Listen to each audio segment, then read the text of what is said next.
გამარჯობა პატარა ალბათ დიდხანს მელოდი მინდა ბევრჯერ გიმღერო ეს მარტივი მელოდი დღეს ხარ შენ დაჯავშნული ვარდისფერი პომადით გაცვია კავანაშური მოგადექი შიშველი გაიხადე ყველაფერი ირბინე თითლიკანა ჩემსაც გავხარდება და აშენდება ქვეყანა მალე გაიხადე ხისდაც ბაწაცინა შენს წოლზე მიმაპირა ავაშენებ ქვეყანა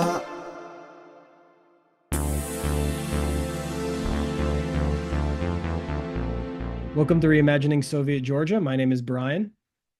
And I'm Sopo.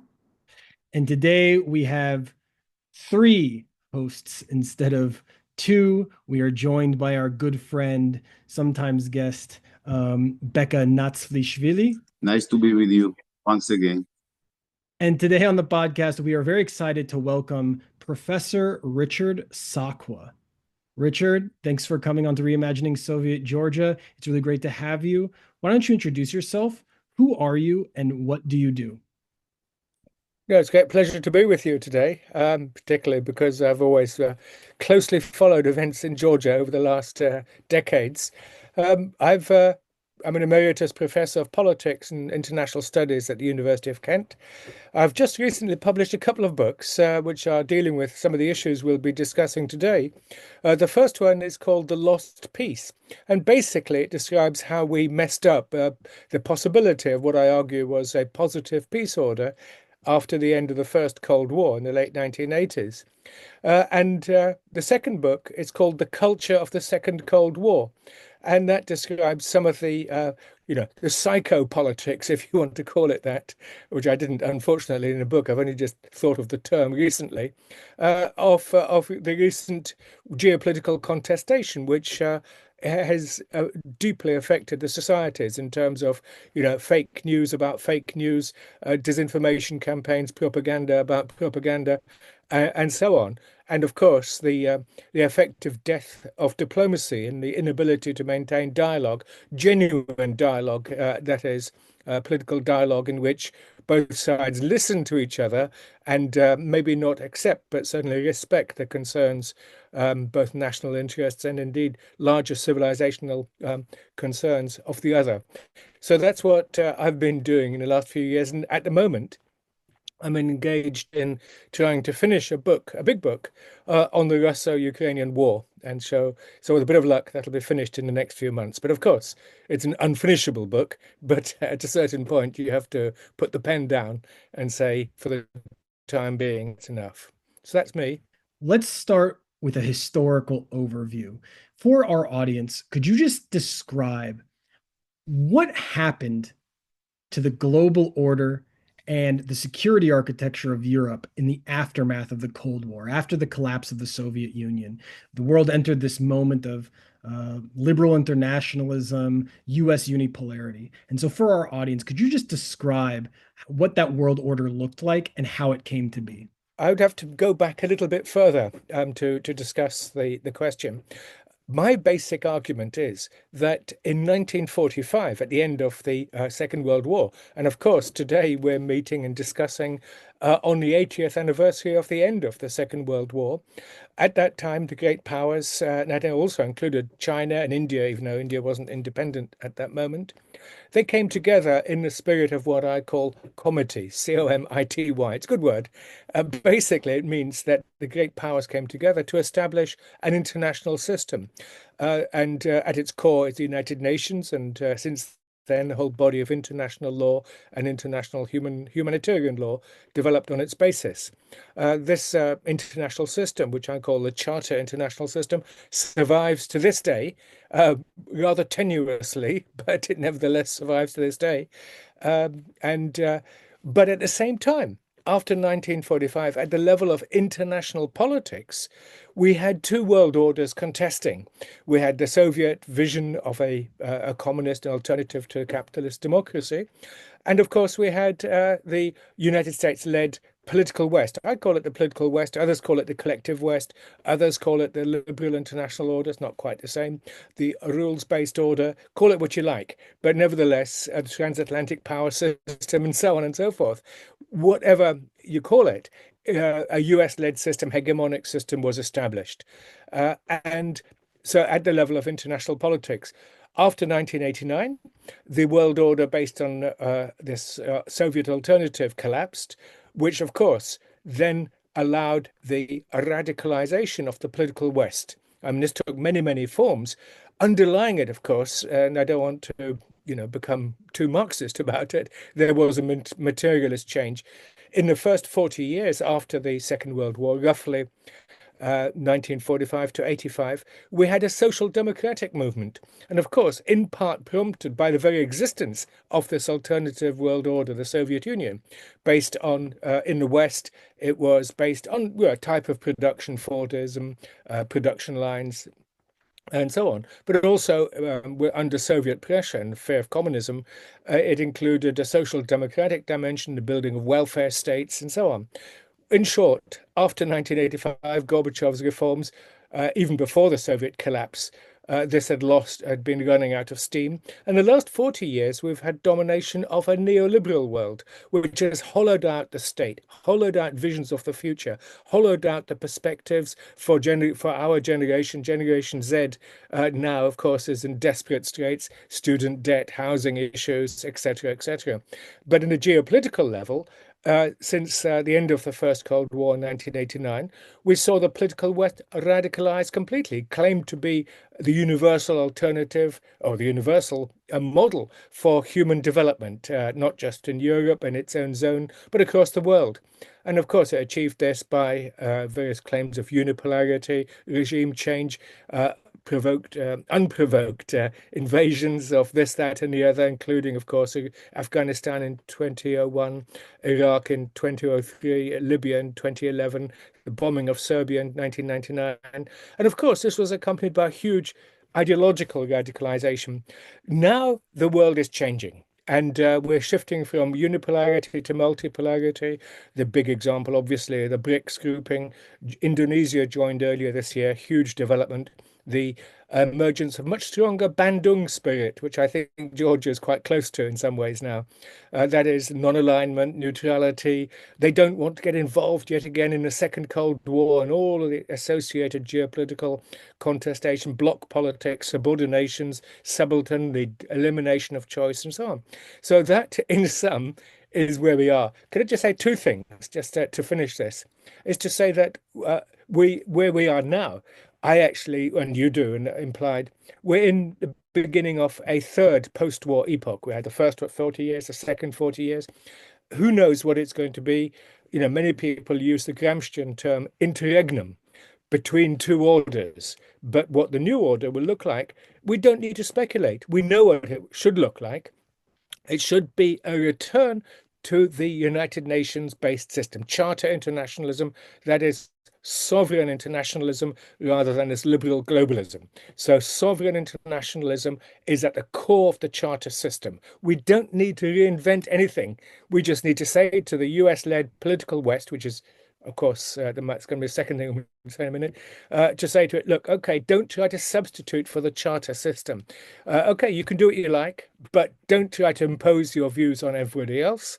So that's the first thing. We're moving from unipolarity to multipolarity, return to sovereign internationalism. You can see it in the votes in European states. The second thing is the political West itself is under unprecedented challenge. Internally, we see the emergence of democratism, the Romanian elections.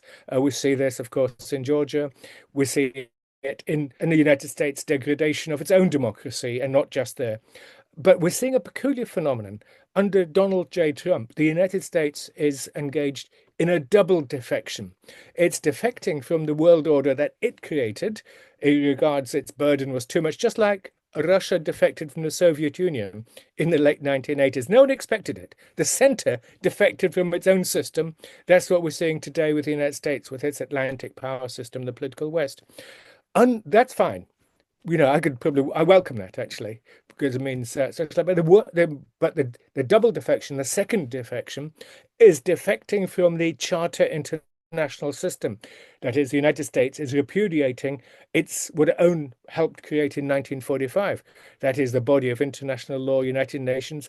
It's leaving the World Health Organization, UNESCO, UNCTAD, so much more. And that, in my view, is catastrophic. Richard mentioned that America or US destroyed the world order which was created from US. So US destroyed himself. My opinion is that globalization is destroying the world order which we knew before, because all leaders in the West had this rosy picture of globalization, where the countries are cooperating with each other, make a business with each other. Everybody's benefiting from it. Inequalities decreasing, people are getting rich worldwide, and so on. But at the end of the day, we see that it was false, because initially globalization meant not just trade with each other and so on the mutually beneficial terms, but globalization meant this competitiveness, this ruthless competitiveness, not only between the nation, but also between the people, between ordinary people. And I think that globalization created the winners and the losers, and not only between the countries, but in the countries, within the countries. It means that, the Trump's approach, for example, when he's saying that make America great again, or whatever it is, his slogans, it is a response to these people which lost the globalization. He's not, I'm not sure that he tried to somehow to make their lives better and response to the promises what he made already during election campaign. But I think that he's responding to their approaches, to their needs, with the leverage that, for example, to start this trade war between China and US, between Europe and US, and so on. He thinks that to reshuffle globalization somehow will elevate these people from the position in which they exist today. And the same we are observing everywhere. Sometimes, a lot of people think that in Georgia we have a different situation, in the US different situation in case of these winners and the losers of globalization. But I think that if we look at Georgian election, for example, Georgia is a ruling party which tried to represent himself as an anti-globalist and anti-war and pro people which have more sense for nationalism and so on and so on. Georgian Dreams, the ruling party, get about 50%, and the people which were skeptical to these ideas, which were more pro-globalist, which were more cosmopolitan and so on, they got also about the same amount of the votes. And it means that in each country we have this kind of polarization, which is based on this globalization, which created the small part of the people which benefited from this globalization, and big part of the people which lost from globalization. And the same situation we are observing everywhere. And I think that this world order, which was not, I'm a little bit skeptical to this idea that this world order was based on some rules. Sometimes it was based on the American hegemony, US hegemony, that's all. The US violated and big countries violated these rules whenever it was in their interest.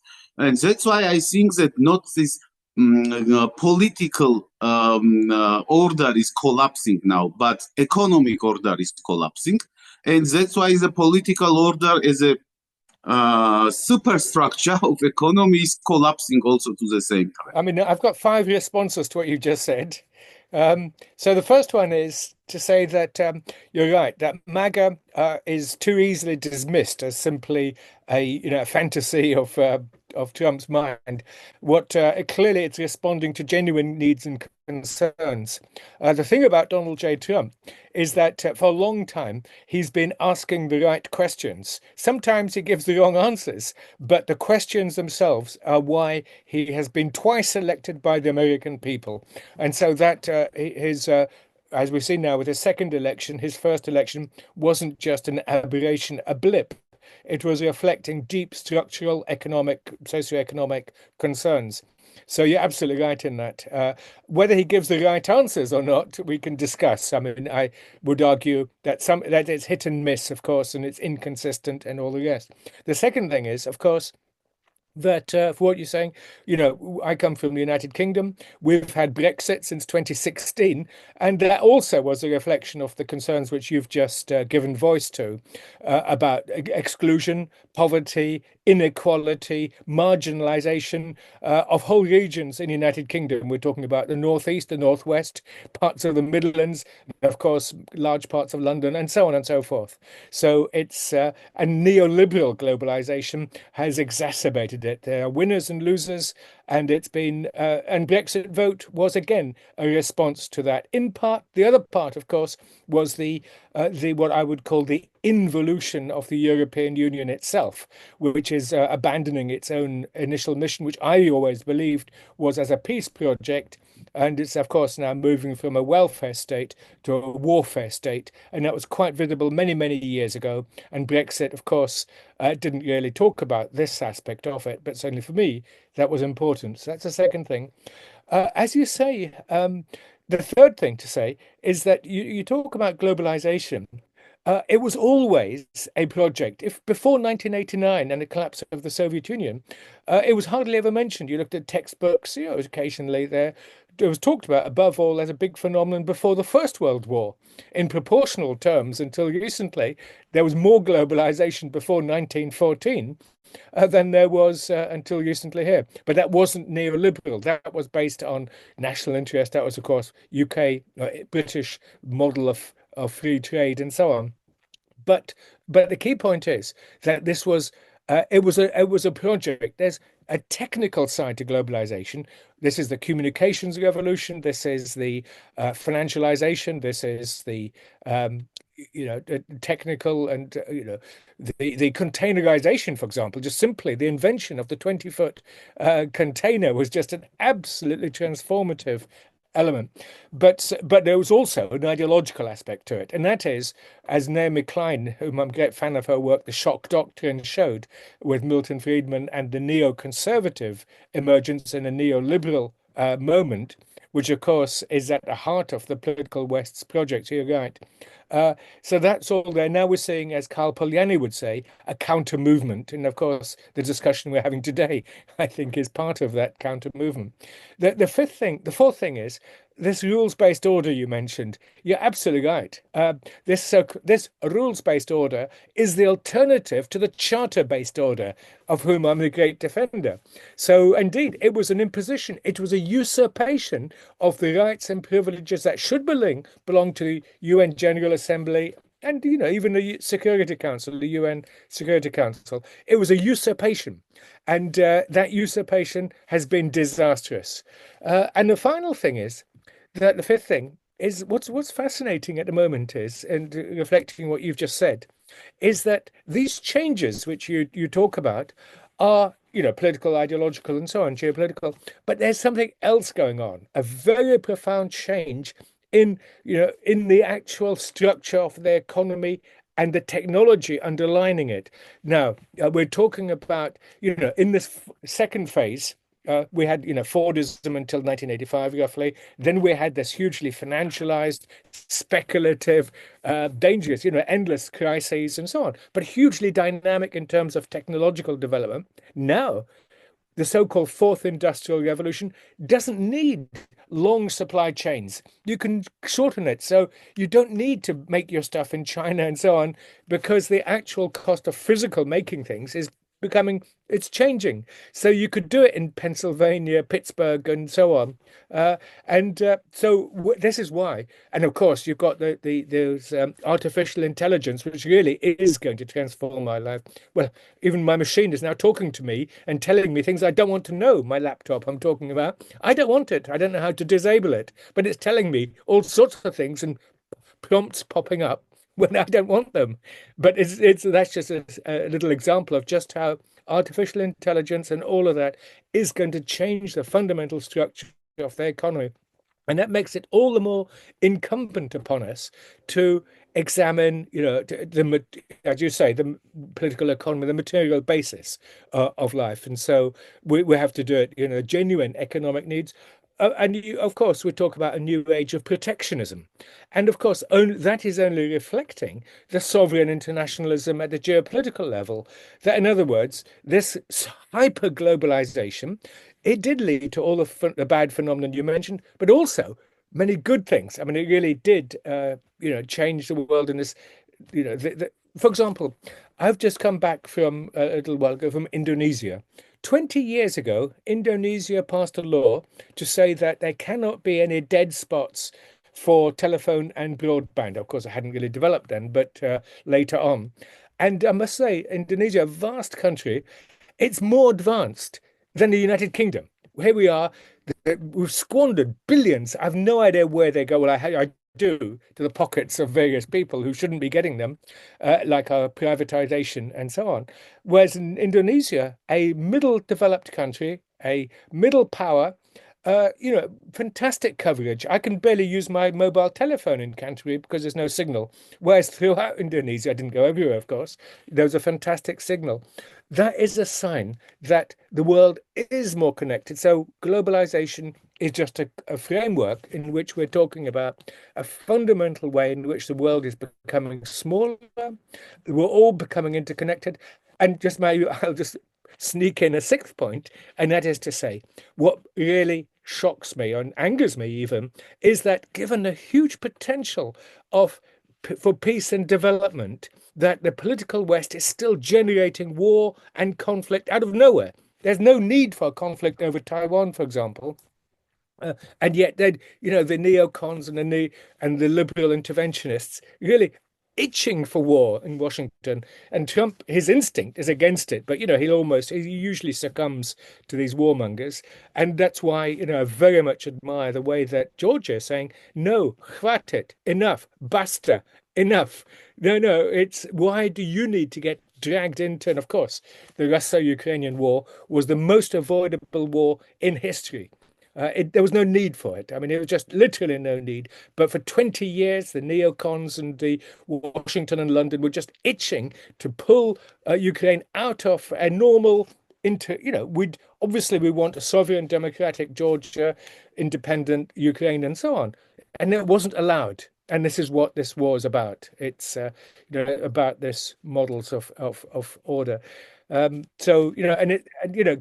all these technical and other changes, it's exciting, quite apart from the challenge of climate change and all the rest. We could use that for human development, instead of which the European Union is going to shift to the production of millions of 155 millimeter shells. What a waste and what a catastrophe.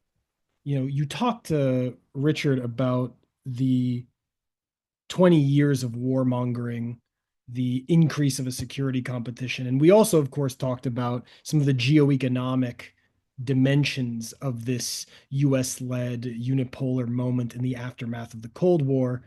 And for our listeners, could you just describe how NATO expansion became something that the West pursued, and by the West, I mean the United States especially, pursued, even though many people in the 1990s, after the collapse of the Soviet Union, were adamantly against this, and what the consequences of NATO expansion in particular have been, both for the European security architecture, for the post-Soviet space and the global order in general?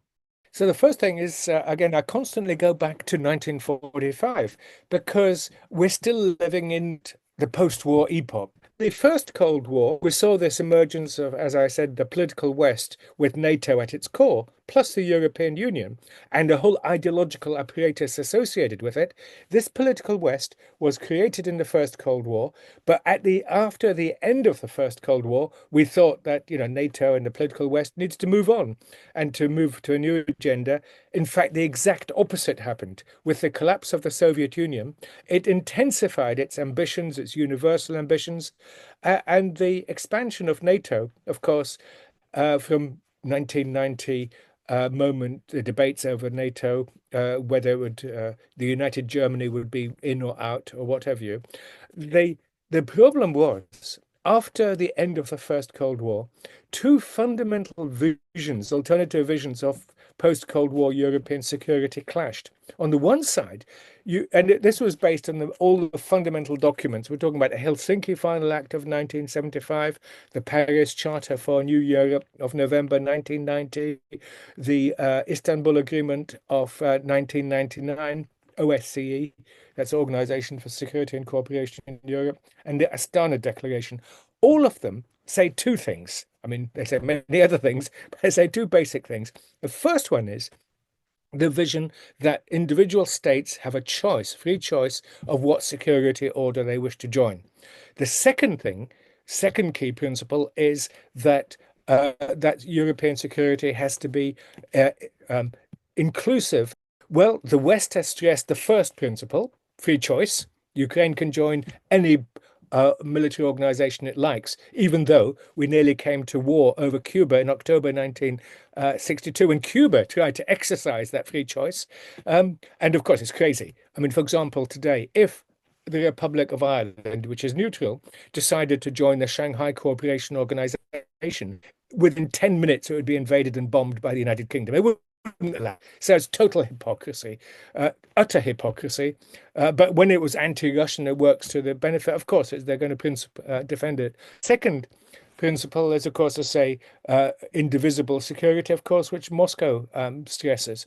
So NATO is ultimately, I would accept that NATO could have enlarged. It wasn't the principle of NATO as such. It was because it was embedded in a political West that could not accept Russia as an equal power in that. And Russia, obviously, is a continuous state to the Soviet Union, a nuclear state, a permanent member of the UN Security Council, has its own interests. And of course, under Yeltsin and early Putin, they desperately tried to resolve the emerging security dilemma. I mean, all I have to say is just one thing, amongst many, is that in March 2020, in an interview with David Frost, this British broadcaster, Putin was asked whether Russia could join NATO, and Putin said, "I почему нет?" And why not? And so, of course, and all the Russian leadership were aware of an emerging security dilemma. NATO could have expanded if it was embedded in a larger pan-European security order from Lisbon to Vladivostok, of a Gaullist sort. But there was no such thing.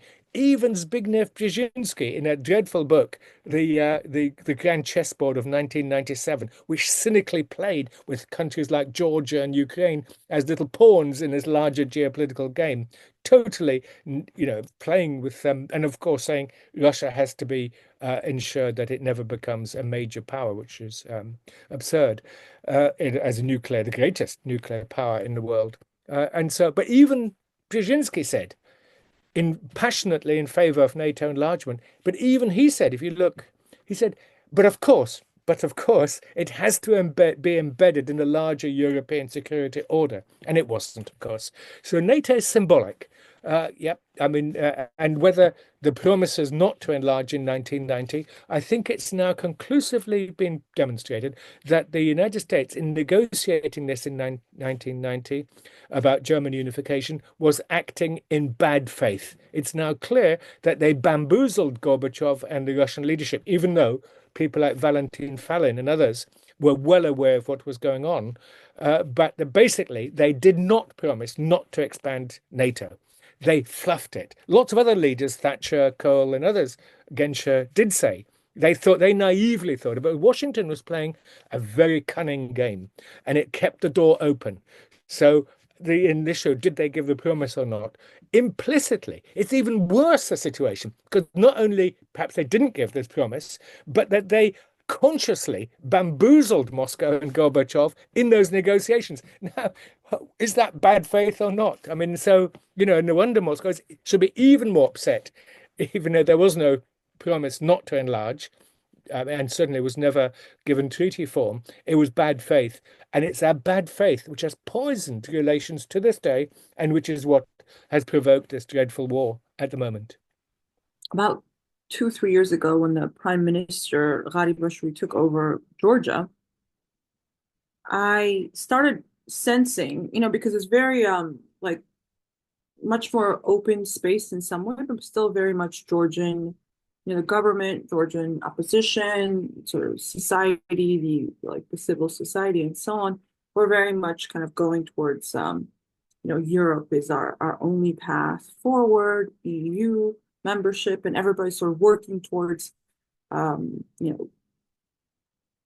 implementing all the EU protocols and, directives and recommendations and so on. And this prime minister was someone who came back as prime minister, and he had been working in China. And during the same time, same party elected Salome Zurabishvili, who was the president, and then she defected to becoming the leader of opposition. And she has a history of her family fled to France, because they hated the Soviet Union. They were anti-communists.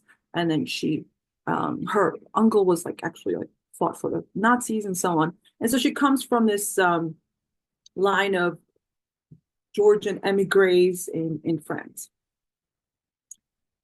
And they brought her back previously, and then they catapulted her to president status. And so she has a very simple-minded Cold War sort of mentality of, Europe is the only solution for Georgia, and so on and so on.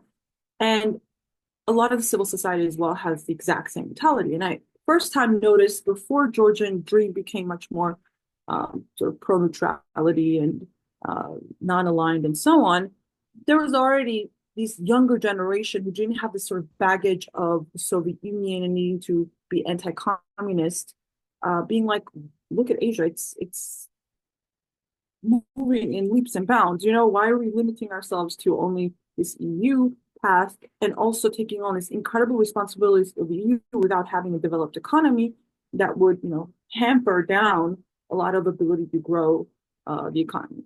So the sense I get, and from speaking with the main leadership and even the young people, is that it's almost like Georgia is an anachronism. It's like they still believe it's 1990. It's like they are they had this false hubris because they believed that they were the ones who so-called destroyed communism, and they have this false idea that it was this easy to destroy the Soviet Union. They just protested, and everybody was like, you know what, you're right, that is bad, we should just destroy it, and then the collapse of the Soviet Union happened. So it's this mentality that's been kept here, artificially nurtured, let's say, of this false bravado, false hubris that came from 1991, that is mostly the opposition, the civil society. And then this new government, or newer people in the government, a lot of the government also has the same kind of people that just were forced to change, are the ones who are, looking around and realizing that maybe we should play it a little bit different than just being, because the West also has not delivered on a lot of the promise of security, even though they give us tons of money and grants, and they're constantly, washing Georgia with money, civil society and government. We're like a biggest welfare state, and that's from the channeling of Western money into Georgia. So I find it fascinating how this these people who have this, 1991 mentality and they have not moved on from it, and there's of course those in the West as well, but it is a very, salient here how much they reflect this, again, I don't want to say anachronism in some way, And so I just wanted to share that with you and get your thoughts on it. Yeah. No, it's excellent. I'd say four things. The first one, picking up on that, I like very much this 1991 syndrome, which across Eastern Europe could be called a 1989 one, that civil society destroyed communism and so on. But as you say, it's not only anachronistic, but it's also, it is anachronistic and obviously fundamentally a false, it generates all sorts of false dichotomies. And of course, it's always backward looking and for them, as you say, it's always 1991 and they haven't moved on. But talking about this civil society, it's actually generated and perpetuated because of the culture of the Second Cold War. So therefore, this anti-communist moment, or anti-Russian, which now takes the form of anti-Russianism, and of course anybody else who stands up to the power of the political West. And of course, it's funded, as you say, there's money coming in. I mean, if I'm not mistaken, there were about 30,000 civil society NGOs in Georgia. The vast majority, of course, in a tiny country. I mean, what's the population of Georgia? 3 million? Yeah. About 3 million, Last which is just amazing. 3.7. Pardon? Yeah, last census was 3.7 10 years ago. 3.7 million. Might be Yep. less now. Thank you. Yeah, but still, it's amazing. Obviously, so much of it funded by USAID, and so much until that was blocked by our good friend, the Donald. So it's a very strange thing. My second thing is it's the European Union which has become an anachronism. Europe has become an ideology, and when anything becomes an ideology, it loses touch with reality, and we can see that with the present leadership of the European Union. They should be working might and main to dampen down conflict on the European continent. They should be working for peace. They should be working for disarmament. Instead of which, it's the exact opposite. The European Union has turned into not just a bureaucratic monster, but it's become this geopolitical aggressive body. I mean, look at Ursula von der Leyen, Kaja Kallas, and these people and what they say. I gave one of their speeches to a student not long ago, and they said, "Oh, is this Goebbels or somebody?"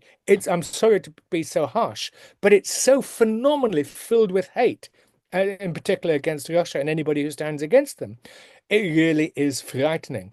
And the origins of that is because I've been arguing for many years that the aspiration of the Georgian youth and people there to have closer association with the rest of the continent, economic and social and humanitarian student exchanges, it's quite natural. It's normal. That's what it should be doing. But unfortunately, European Union has become this extraordinary territorial framework, which means it inevitably becomes geopolitical. It inevitably comes into conflict with Russia. And what I've always argued is that we needed a European integration, but along the lines of David Mitrani. That is functionalism, that you have links over energy, you have student links, educational links, economic free trade. Fine, of course, that's good. All of that is good. Media, interchanges and cultural, so on, all of that.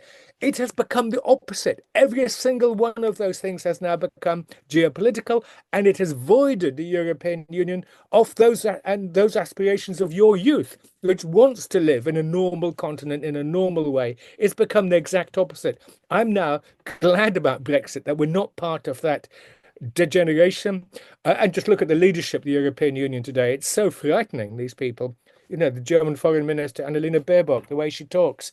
It's aggressive, it's violent, it's vile in my view. And that's the second thing.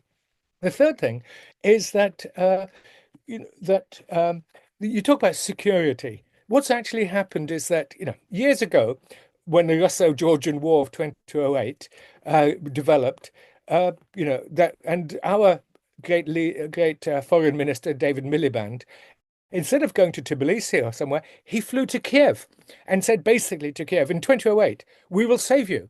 Well, when the British come to save you, you know you're doomed. And so, of course, the Ukrainians, I thought, poor Ukrainians. And of course, they have been doomed, the unmitigated tragedy which has befallen them. And the fourth thing is, it's exactly the fact that Georgia today, that this growing awareness of what we're talking about, it is very important. And why hitch yourself, join something, a failing enterprise, is just madness. The rest of the world has moved on. And the European Union is perpetuating Cold War, perpetuating, by the way, anachronistic forms of integration. You can have integration, let's look at BRICS, look at Shanghai Cooperation Organization, let me look at one other thing, the ASEAN spirit. Now, the 10 nations in ASEAN, big ones like Indonesia, small ones like Singapore, Laos, a communist one, Vietnam, sort of communist, and so on. 10 countries, but they have this thing called the ASEAN spirit, cooperation, tolerance, compromise, dialogue, all things that we have lost on our old continent. Our old continent. It is scandalous and shameful that Europe yet again has become the source of instability, war across the world, and so on. And it's shameful that we've gone this way. We really need new generation, new people, new thinking to challenge that and to say, look at the world. Let's have a new peace project, and unfortunately, it will have to be done against the political West. I'm not anti-Western, of course. I'm part of it, but I want to move into a post-American framework, a post-Western one, in which we can genuinely go back to the creative sources of human endeavor for peace and development, and that is to go back to the charter ideas of 1945. Of sovereign internationalism, of partnership, yes, and not globalism. Beka was talking earlier, that globalism is precisely false form of, it's not genuine international. So I contrast internationalism, which is what I'm in favor of, with what Beka was condemning and questioning about these forms of subversive globalism. And of course, globalism itself has changed, and I can give a whole talk on that, but I won't do that now. So thank you very much for your comments. Oh, it's actually this interesting thing that where now it's like switched, where people who were like arguing for global trade because of this like tariffs with China, and all of a sudden, which I find very refreshing. At least Trump's team is like, well, we're losing in globalization, so now we don't want to be part of it anymore. It's very honest. That's at least honest. Yeah. So I'll take that over pretending something else.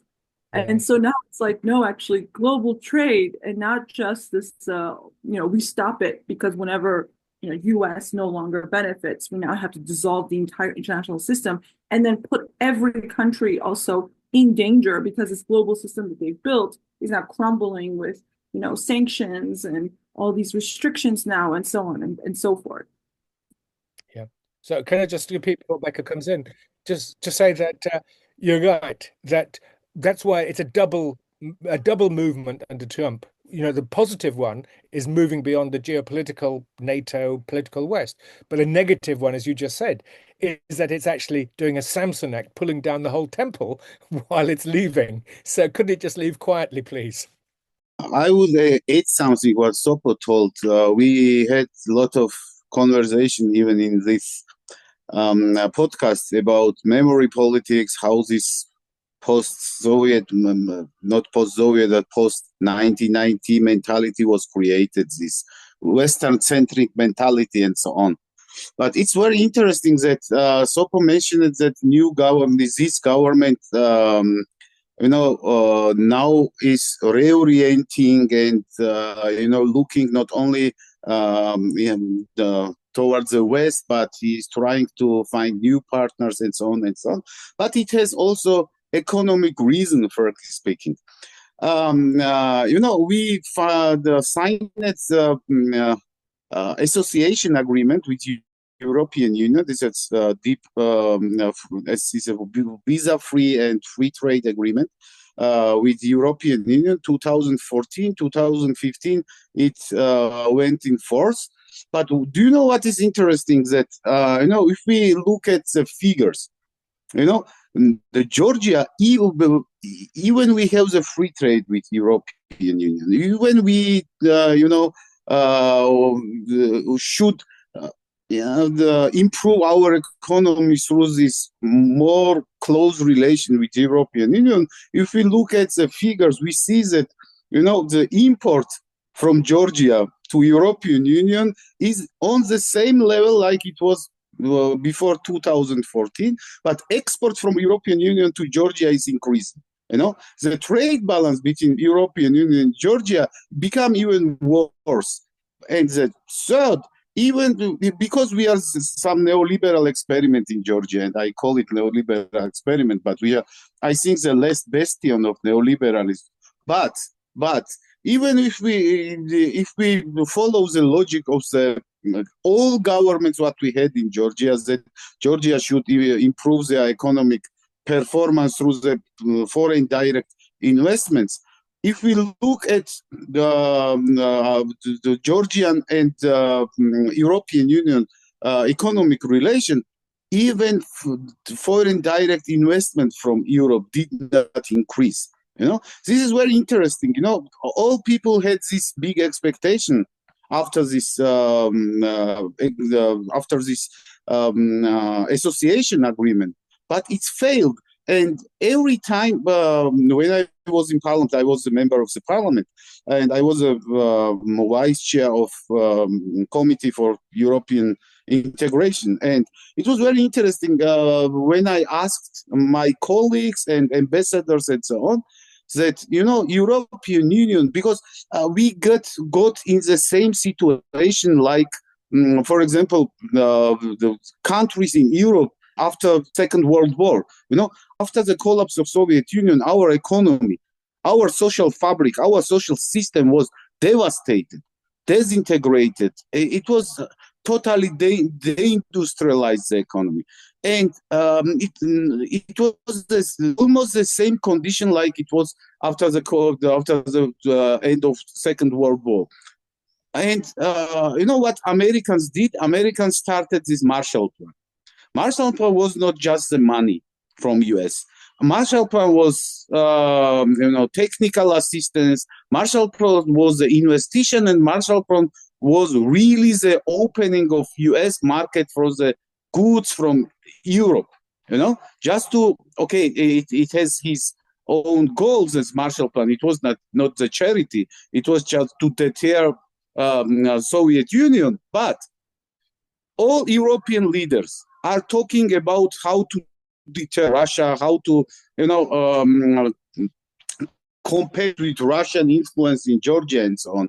And I asked every time to them that, you have to invent for Ukraine, for Moldova, for Georgia, some kind of European Marshall Plan, which would mean not such superficial the superficial support of Georgia, like, when the European days have been conducted in Georgia, the European the representatives of European Commission and so on were asking us that, if we go to some school which has been renovated with the help of European money, they should put a sticker on the door that everybody sees that European Union was there. It was crazy that, because frankly speaking, during this long time, because 10 years is a long time, the people did not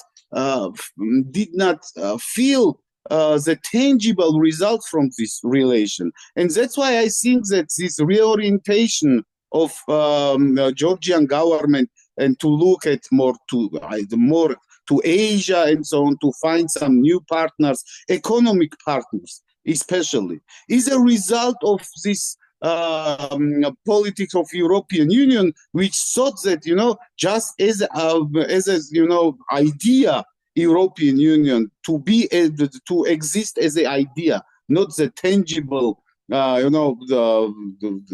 the material thing, will somehow attract the people to the end of their life, And we see that why I was mentioning that our country or population is polarized. People which are looking still towards the European Union and which hopes that the European Union, or which believes that when we enter the European Union, everybody will live like in Germany, and so on. And the people which realized that after the collapse of Soviet Union that, maybe this is not the right way of development. Maybe we did not get the fruits of this development in the sense, in the way like it was promised in the 90s.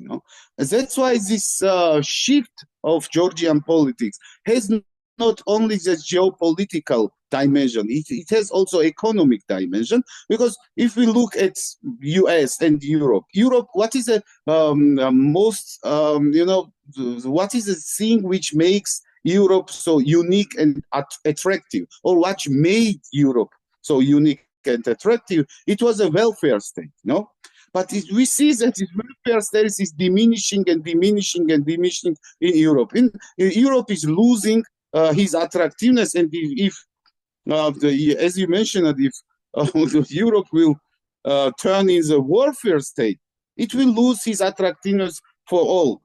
Because of as promised from European Commission, this high spending of military, it will mean that as much they will spend in the military, as low they will spend on social needs. And that this will, I think, destroy the European project at all. And look at US. Why US was attractive? Because he has a Hollywood, he has technologies and so on and so on.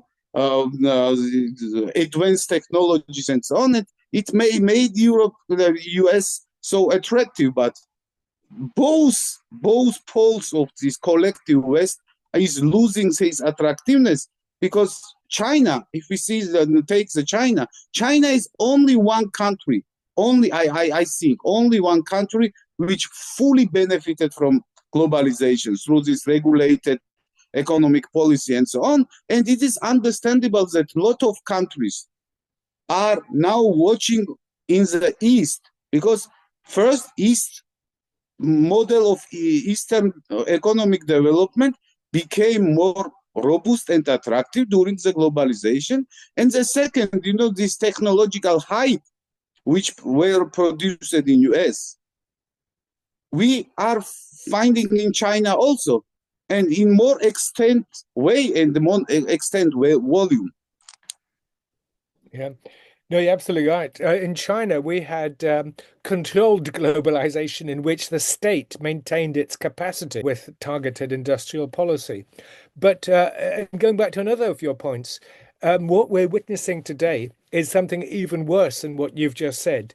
I think we could identify, as some people talk about it, like Emmanuel Todd, the suicide of Europe. And it really is. So why Georgia and other countries would want to associate with somebody who is committing suicide seems to be a suicidal impulse itself. And so it's obvious that you're going to be, pushed back away from it. And of course, the European idea that military Keynesianism is going to deal with the problems which you identify is a false one. So if they're going to be building guns and, as I said, there's millions of 155 millimeter shells and all the rest, there's 800 billion which Ursula von der Leyen wants to pump into Rheinmetall and all those other military industrial complex. Well, that's not a Europe I want to be part of. But as for Georgia, of course, its dilemma has always been that it's, apart from in the Soviet Union, of course, where Georgia had a much higher standard of living than in Russia itself, the metropolis. So it is the Soviet Union, because Georgia, in a sense, is by definition, because where physically it's located, it's a periphery. And, Marxists would talk about peripheral economy and all the rest. But it wasn't peripheral in the Soviet system. That was peculiar because it was actually developed more for various reasons. As I said, per capita, much higher than in Russia, ISFSR. So that was a fascinating thing. And just one final thing on that. You talk about you signed the deep and comprehensive free trade agreement came into effect in 2015, but it's not just an economic, and the data you gave is fascinating. And of course, Russia still remains one of the major trading partners, but it's more than just economics. For example, let me give the example. I mean, you know it far better than I do. Look at Georgian wine, for example. no one really wants your Georgian wine in Europe. Why? Not because it's not excellent wine, I love it, but because it's got a different taste to the wine we're used to in Europe. So I find it difficult to find Georgian wine, the magnificent Kinza-Maruli and Saperavi and all the other great stuff. But within the post-Soviet space, it meets their taste. Everybody loves Georgian wine because it's a cultural thing, the taste thing. We've got French and Italian and Spanish wines, which, have got a different sort of body and flavor and bouquet and so on. And, just using it as an example of the sort of dilemma which you've mentioned. And everybody thought that could all disappear with signing a DCFTA. It won't. And of course, that's why Georgia has to be, in my view, stick to the principle of sovereign internationalism and stick to its own cultural traditions. And indeed, beyond that, build on that to be a positive example of a society that can transcend what Sopo called that mentality of 1991. Because it's even worse than what Sopo said, because 1991 wasn't just the civil society false idealism, but it was also, of course, and I may be treading on a few toes here, it was the year of Gamsahurdia and the year of very nasty things vis-a-vis the model of how Georgia, post-communist Georgia, would develop. And we know the tragedy which ensued as a result. And it still has to work through how to become a tolerant, multicultural, multi-confessional society. And that's the challenge which we all face. But Georgia, in particular, to overcome that dreadful legacy of division, which has now led to the permanent division, well, not permanent in the sense of enduring divisions. So that 1991 moment really needs to be still worked through. And indeed, the vision of Europeanism, the vision of the military alliance with NATO aspirations, which is crazy, of course, for Georgia. So what I'm trying to say is, forgive me for giving my 5 pence worth of advice, is, the Georgian spirit is something we all admire. Georgian culture is something we all admire.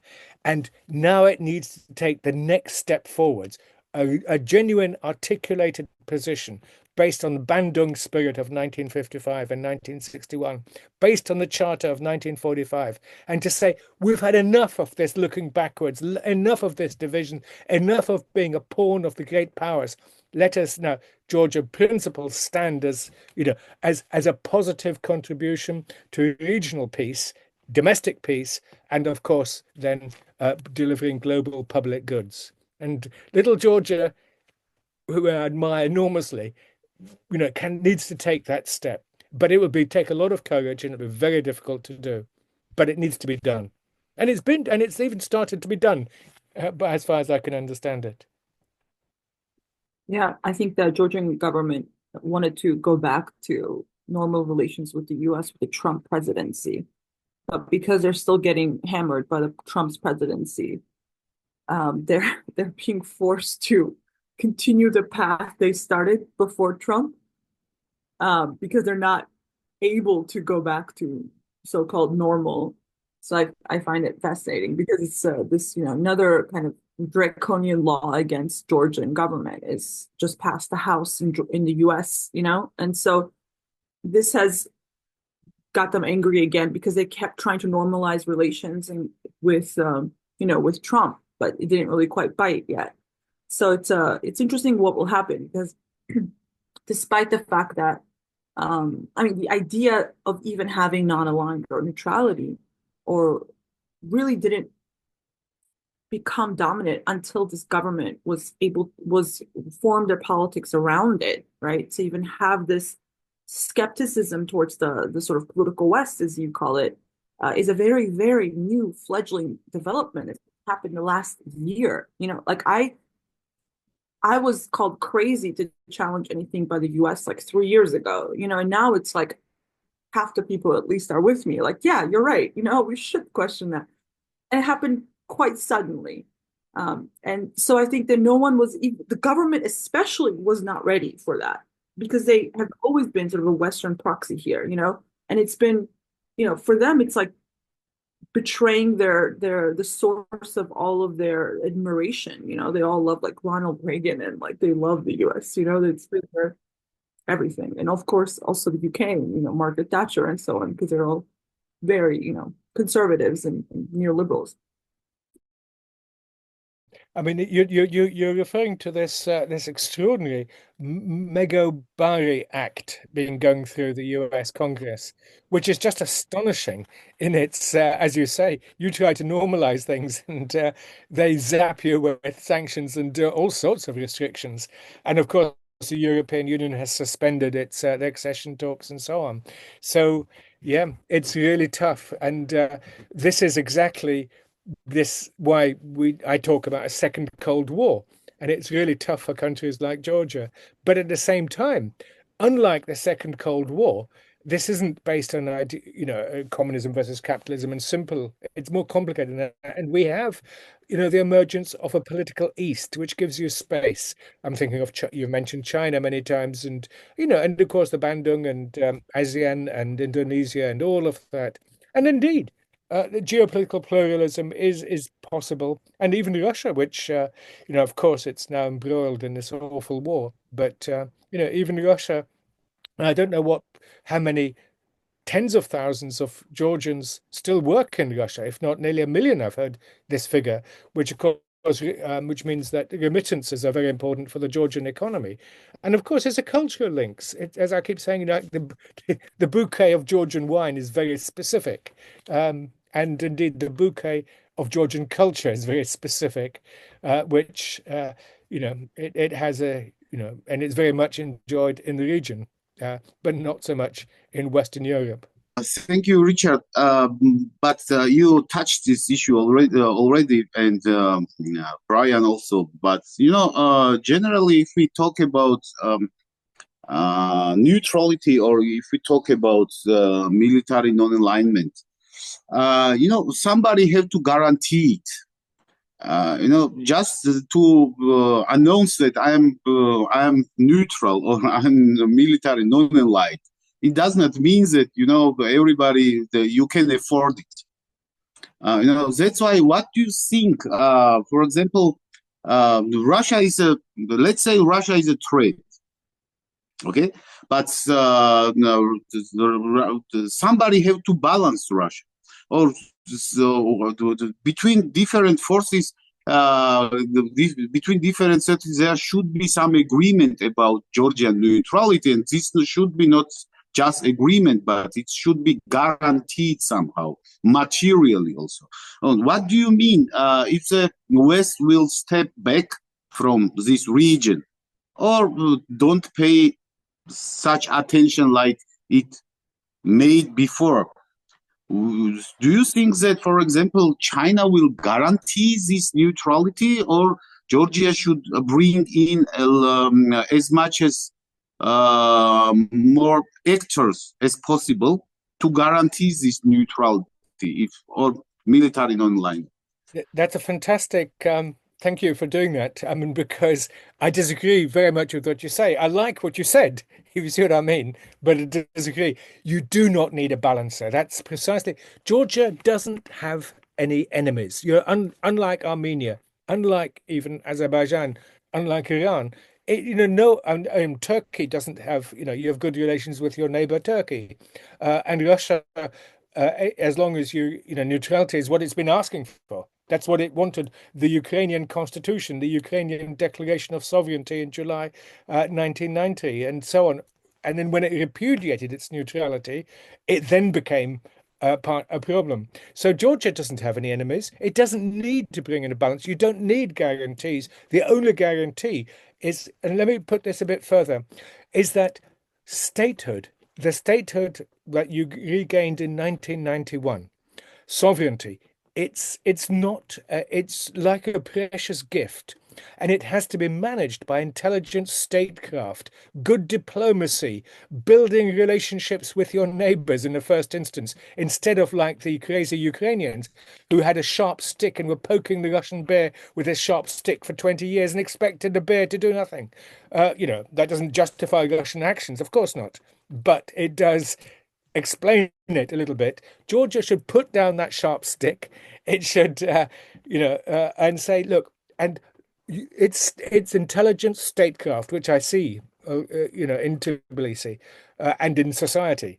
And so, in other words, you've got to nurture and treasure and protect your sovereignty. You don't do it by antagonizing neighbors like Estonia is doing today, and Latvia and Lithuania virulently, violently, and in my view, recklessly, and expecting Washington or London to save you. They will not, no one will save you. You are responsible for your own security, and its intelligent statecraft will actually then, like Singapore, no one is attacking Singapore. It is part of no alliance. It's part of ASEAN, of course, but you don't need the alliances. It's a European bloc-style Cold War thinking. I'm not saying this personally to you. I'm just, prompted by what you just said.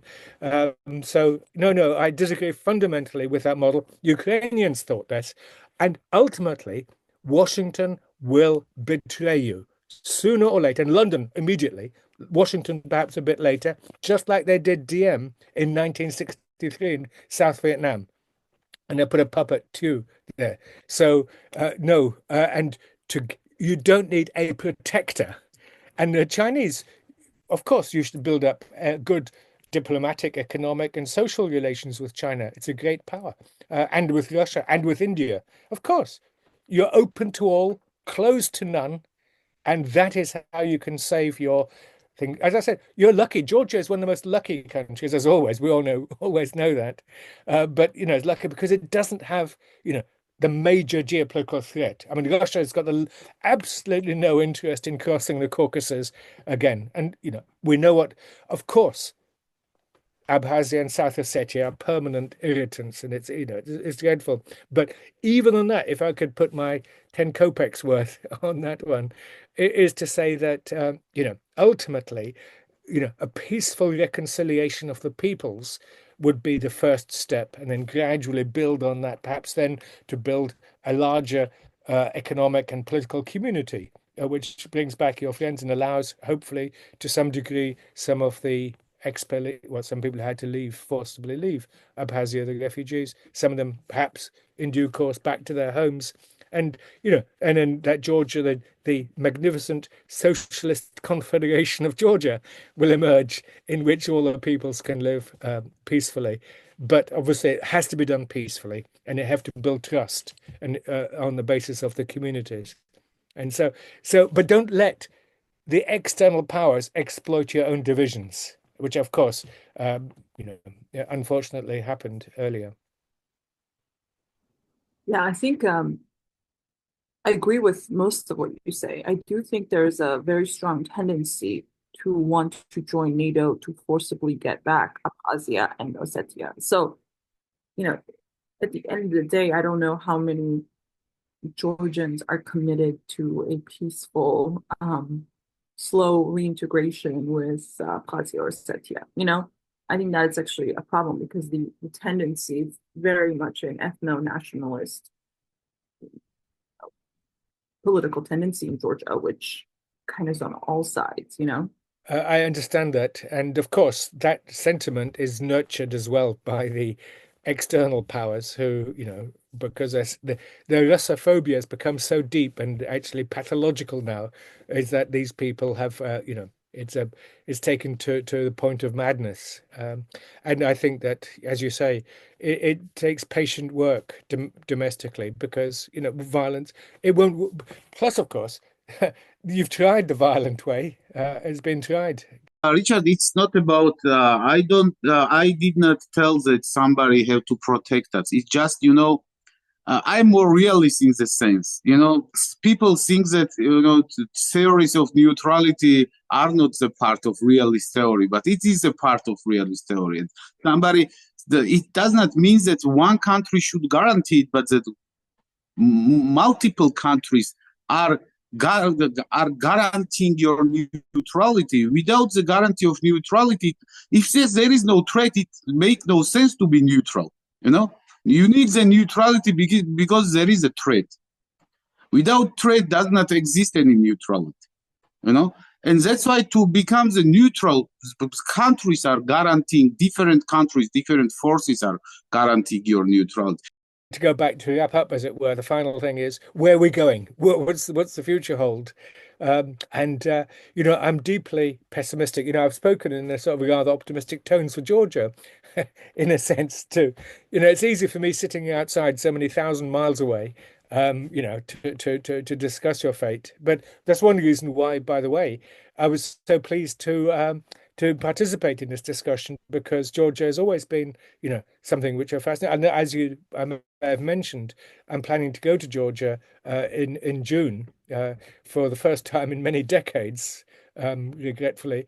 But yet, I'm deeply pessimistic about the way, this intensification of the Cold War, the intensification of ideological hostility, the the irresponsibility of the Washington government. I mean, the Biden government was dreadful. I mean, it provoked the war almost deliberately. And yet this one, it doesn't look as if peace is going to be coming in the Russo-Ukrainian war anytime soon. This war could drag on for a year or two. It means that, if not longer, it could escalate to a third world war. And that is why, and even a small country like Georgia can play its part in mediating and in tempering down this ideological hostilities and geopolitical confrontations, and just to say no. But it's going to be really tough, as already you can get hit by these what was it called, the Megabari Act. I mean, yeah, which is it's almost like a joke. I will say, just as a comment, that when the Georgian government, for all of its faults, did assert what I always refer to as functional neutrality in the war in Ukraine, essentially refusing to participate in the division between being pro-Russian or pro-West, by saying, but without necessarily questioning its own commitments to trying to join the West, hence the reason that the current Georgian government aligned closer with, say, the Hungarian premier, or with those forces inside of Europe that were questioning the war in Ukraine. That was a very brave political move, precisely because the entire past 30, and especially since the Rose Revolution, Georgia's entire foreign policy had been not simply about just joining NATO, but all policy directed in service of it. They were willing to sort of make this question the geopolitical orientation of the so-called collective West, in order to preserve a sense of what I always call functional neutrality, because it didn't necessarily mean they were joining some anti-Western bloc, but they were actually trying to preserve something else. And so in a sense, you talk about this pessimism, I could say that Georgia does represent some image of a potential future way of positioning itself. Yeah, indeed. And can I pinch that term, functional neutrality? It's a really good one. Yeah. Thanks. Of course, because ideas, I do have ideas a are to be reflection on Georgia. ideas are meant to be shared, of course. There's no pinching. Yes. Yeah, because it's a great term, because as you say, it's not formal, it's not in statute, it's not in your constitution, but and it's in my view, it's a very wise policy, and it's a rational policy, when so much else is so irrational, and taken to the point, as I say, of madness, that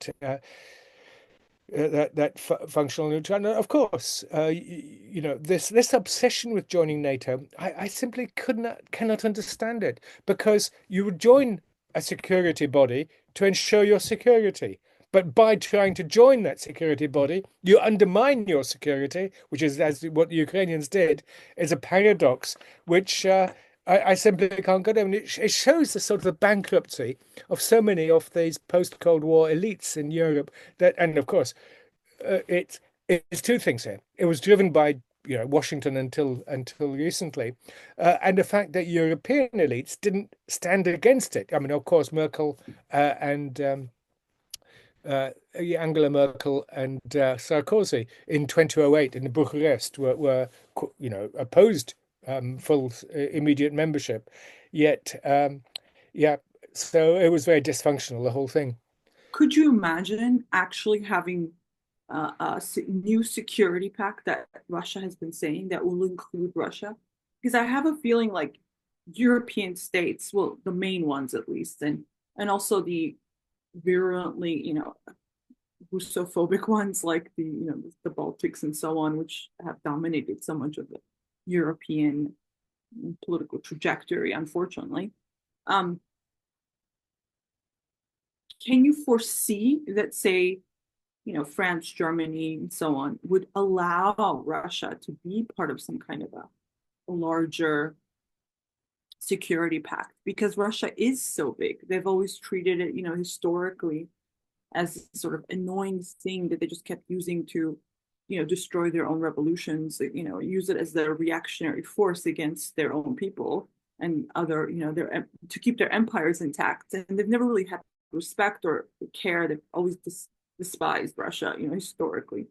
So and because it is so large and also able to be self-sustainable in some ways like the US can, I feel like it's always such a threat to them, Not only is there the sort of ideological, like civilizational hatred, but also it's like an economic threat.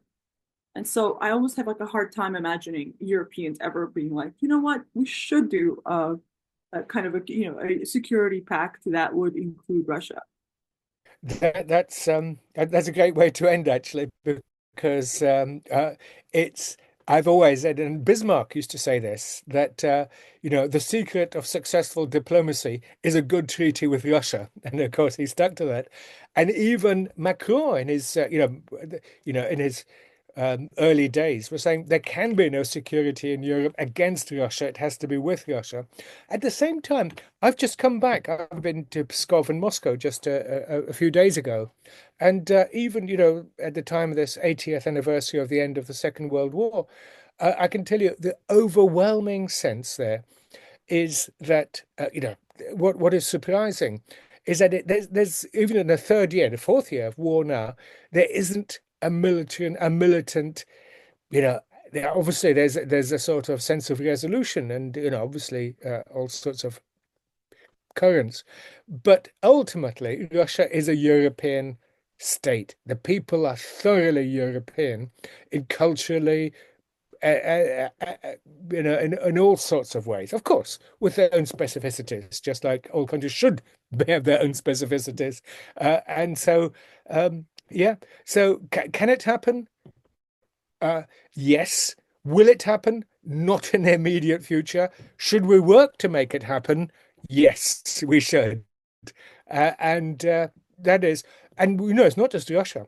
To build a European security order so that the continent is no longer the source of instability and conflict, but that we can finally overcome our dark demons and build, as de Gaulle was hoping for way back, and indeed Mitterrand, a confederation of Europe in which all countries, Georgia, Armenia, Ukraine, above all, Russia, and the Western European powers can live comfortably. That's certainly been my ambition for many, many years. And that was Gorbachev's ambition, of course, a common European home.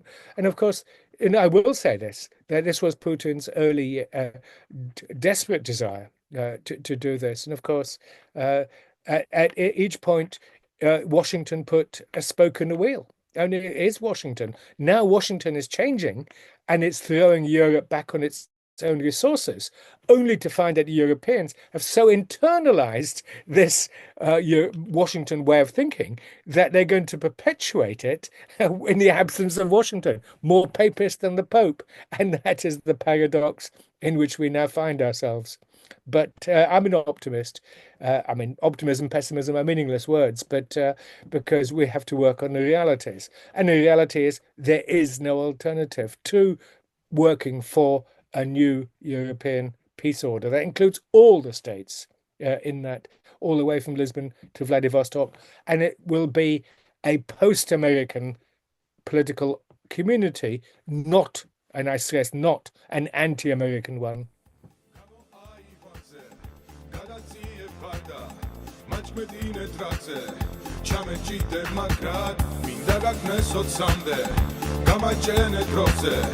Ათასერთი ხამე, ათასერთი პოზა, გამო აივანზე, გადაწიებ ხარდა, მაჩმედინე ტრაქზე, ჩამეჭიდე მაგრად, მინდა გაგნეს 20-მდე, გამაჩენე დროზე, ათასერთი ხამე, ათასერთი პოზა.